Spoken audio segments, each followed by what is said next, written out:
દીવ ધોધલાથી આશરે 135 થી 140 લોકોની વીરપુર ધામ જલારામ બાપાના ધામમાં પદયાત્રાનું આયોજન કરાયું।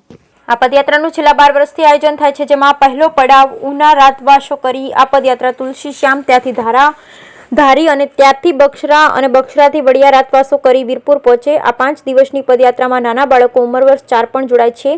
આ યાત્રામાં 70 બહેનો સિવાય યુવાનો અને વડીલો મળી 140 લોકો છે। પદયાત્રીઓની 5 દિવસની યાત્રામાં કોઈ જાતની તકલીફ પડતી નથી। ધૂન ભજન ગરબા કરતા કરતા ક્યારે દિવસ નીકળી જાય છે ખબર નથી પડતી। આ પદયાત્રા હાલ વડિયા પહોંચી છે। Bureau report Raju Kariya, Vadia. શું નામ તમારું સર? ભવ્યેશ। ક્યાંથી નીકળ્યા ને કેમ?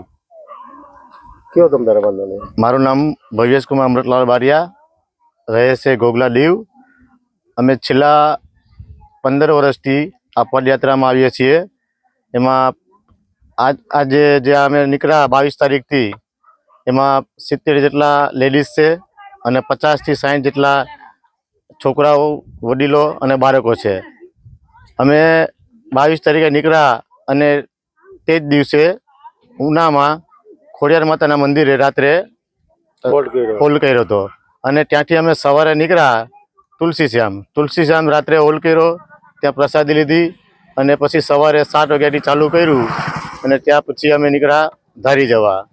ધારીમાં અમે નાઇટ હોલ્ડ કર્યો, ત્યાં પૂરેપૂરી ખાવા પીવાની સગવડ હતી, વચ્ચે કોઈને કંઈ તકલીફ નથી, બધા સહી સલામત ત્યાં ધારી સુધી પહોંચ્યા અને ત્યાં નાઇટ હોલ્ડ કરી અને સવારે પાછા વહેલી સવારે બધા નાહી ધોઈ જલારામ બાપાની ધૂન બોલાવી અને ત્યાંથી નીકળ્યા।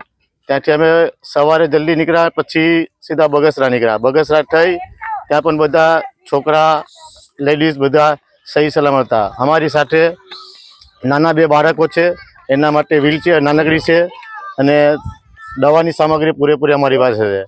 કોઈને પણ કોઈ જાતની કંઈ તકલીફ પડતી નથી અને અમારા આ સંઘમાં લાવનાર કાંતિભાઈ લક્ષ્મણ એનો મોટો ફાળો છે, જે છેલ્લા 10-15 વર્ષથી અમને બધાને સાથે લઈને આવે છે। આમાં 3 જ્ઞાતિના લોકો છે, લોહાણા સમાજના 4-5 વ્યક્તિ છે અને ખારવા સમાજના 8 થી 10 લોકો છે અને બીજા બધા છે અમારી કોળી સમાજના લોકો છે।